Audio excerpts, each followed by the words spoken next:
Rapper Nicki Minaj joined Turning Point USA CEO Erica Kirk on stage at America Fest and openly supported President Trump and Vice President Vance. Joining us now for comments is Angie Wong, Republican strategist and political columnist, and we have Democratic strategist Theron Bond. So Theron, Angie, good afternoon to you both. Thank you for being here with us today. So Theron, if I may, I'll start with you. What was going through your mind when you saw the prominent celebrity entertainer, rapper Nicki Minaj come on stage saying she loves President Trump and has the utmost respect for him? Well, I think two things can be true. One, all Black people are not a monolith, which means there are variant beliefs across Black people of a myriad of spectrums. You know, some more influential celebrities have a particular belief. Some of the everyday Black folks have a different belief. But ultimately, to use her influence in her celebrity in this particular way for her to finally get herself entrenched in politics, it reminds me of when Cardi B, one of her rap foes, got involved in politics and was campaigning for Bernie Sanders. So to see her use this in this way, what immediately comes to mind is that she's capping for her husband and her brother, both of whom are convicted felons, just like President Trump. And I would dare say she's probably trying to get pardons for them. Okay, Angie, can I get your view on this? Yeah, I love seeing Nicki Minaj on stage there, and when you listen to what she had to say, it felt like a coming out moment for her. And I can understand that from previously being in the entertainment industry, where you have to be almost a Democrat absolutist to stay working in that industry. So for her to come out and say, "Well, I had my own thoughts about this, and I had to break away." I mean, you saw the entire arena listening to every single word, because I think a lot of young voters, especially those who are going to things like America Fest, they all were kind of conditioned to be slightly democratic when they're coming out of colleges and whatnot.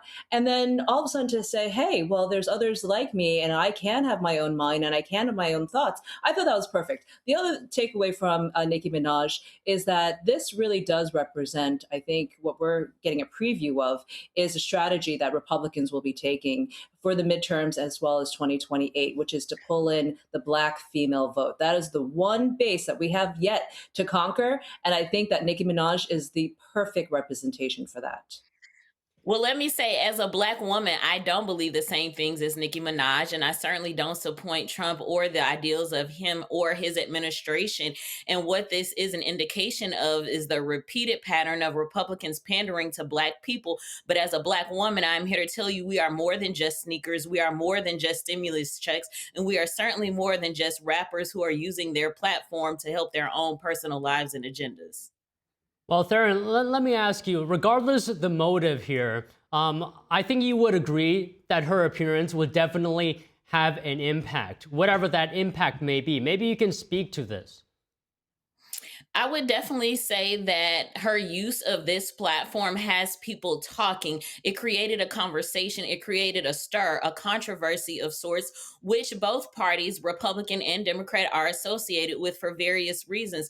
But what this also does was further isolate her fan base. All those bees in the trap, all those barbs, a lot of them are going to be no longer barbs now because she has used her platform to come out in support of what is now a very conservative party. But when we look at the infighting amongst GOP, I wonder where Nicki Minaj falls in between those gaps. But this will be continued conversation for days, likely months, probably all the way leading up to midterms. And it will be interesting to see which other power players the Republican Party touts in an effort to further win back seats come next year. But this is no indication of what the Democrats will pull out, but certainly what Republicans doing are what they do best, and that's create controversy and a stir. Okay, Angie, your response, please.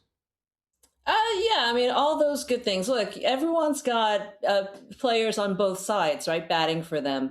Look, this was an arena filled with young voters, conservatives. A lot of them were first time political people. They were never involved to begin with. So for to have that kind of concert excitement at AmFest, I thought it was great. Look, you had an arena filled with grassroots activists and campaigners, and then they made it just like a rock show. It was great. I think this is definitely the kickoff to 2028. We haven't even gone through the midterms yet.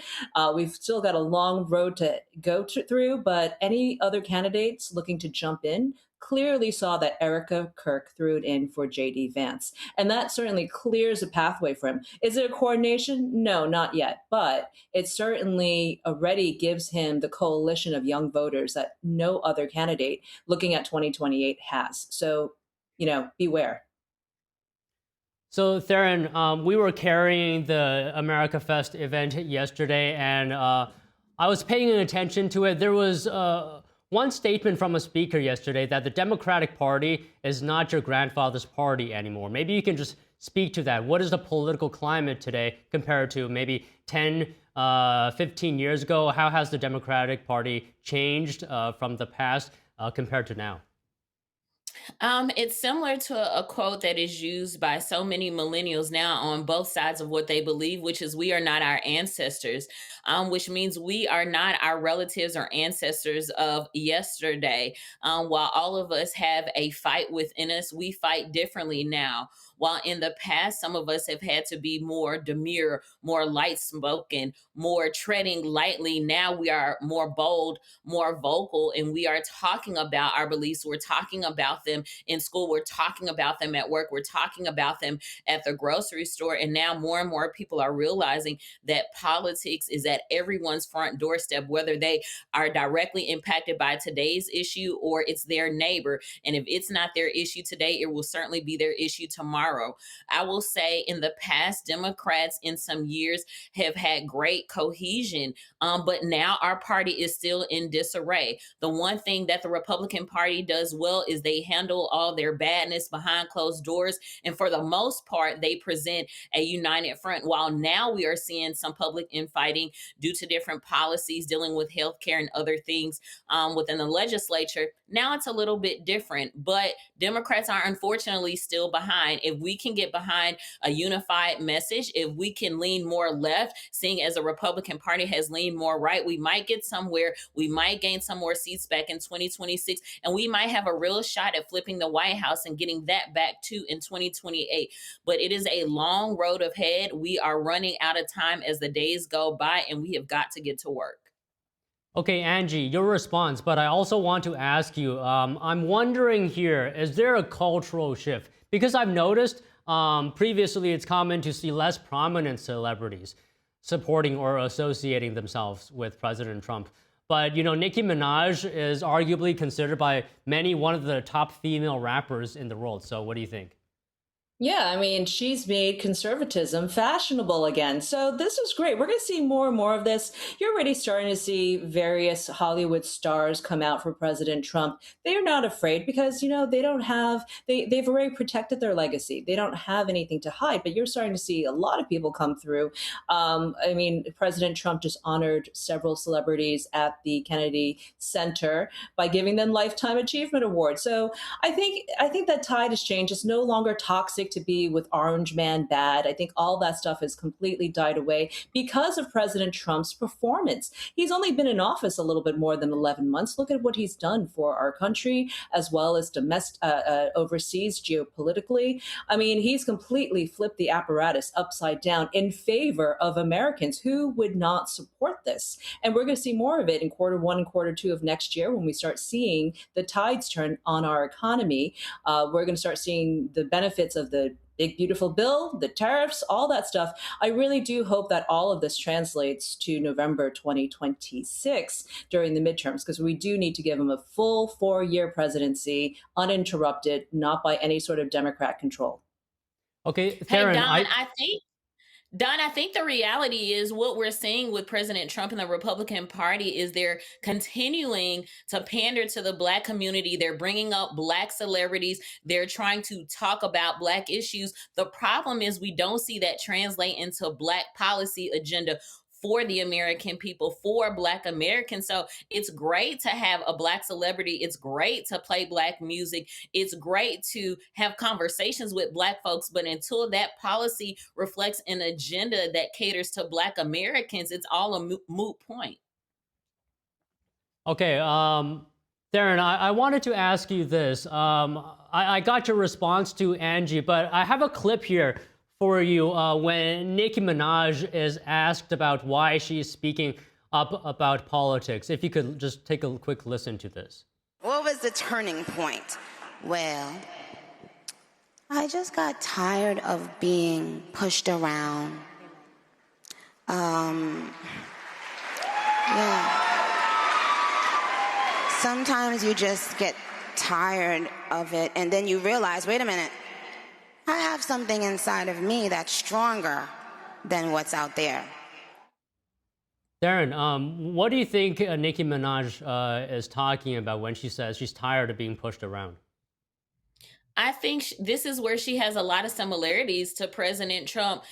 They both feel like they've been bullied, yet they are both internet bullies and talk a lot of trash and throw a lot of mud on the internet and in public. And so for that, they can both identify with each other. But don't dish it out if you can't take it. And if it's too hot in the kitchen, then go somewhere else or maybe treat people better. And there are so many examples of that for both Nicki Minaj and President Donald Trump, where they have spoken about people poorly or mistreated people. And so once again, they can relate on that. But all of this is a show. Nicki Minaj is in the entertainment business and she is entertaining the people. In this case, it's those who came to patronize America Fest. But I guarantee you in the coming, I wouldn't even say maybe days, maybe weeks or months, but certainly within less than a year, if I see either her husband or her brother get a pardon, I would not be surprised. And that is what this is all about. And we can circle back to this footage when that day comes. But that's what this is about for Nicki Minaj. She is doing for her family what she thinks will get what they personally need. Okay, Angie, I want your reaction as well to this clip. From the people that I've talked to who saw this clip, some of them are saying they're talking about how the culture of the last 10 years, with some conservatives often reporting they feel stigmatized because of their beliefs, leading to self-censorship. What are your comments on what Nicki Minaj said about being pushed around? Yeah, I mean, from having worked decades in the entertainment industry, it's a very singular minded thing. And if you do speak out, that's why a lot of agents will tell and managers will tell their clients, don't get into politics because there's just no winning formula there. And the stars that do get involved, they're pretty much protected either through the studio or because they just don't care. I mean, Nicki Minaj took a big leap of faith to go up on stage at TPUSA, something that, just a couple of years ago, I don't know if there would have been someone who would put their careers on their line to go and speak up about their faith, their freedom, their belief of free markets, all those things that TPUSA represents. So I really do congratulate her. I can tell she was nervous. I don't know enough about her personal life and her brothers and her husband and all this to make a comment on whether or not they're going to get pardons. I don't even know what their situations are.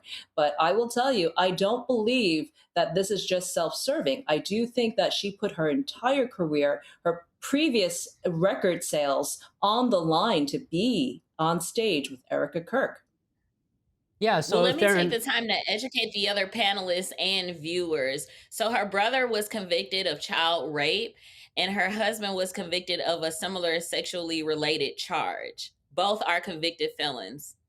It okay, tracks. so this leads to my next question to you, Theron. Angie is saying that Nicki Minaj is putting a lot on the line here. So I would imagine she's definitely weighing the pros and cons of this, the benefits versus the disadvantages, the the shortcomings of this. So what do you think she was weighing? And in the end, why do you think she made this decision, which I would imagine she thought was the better choice?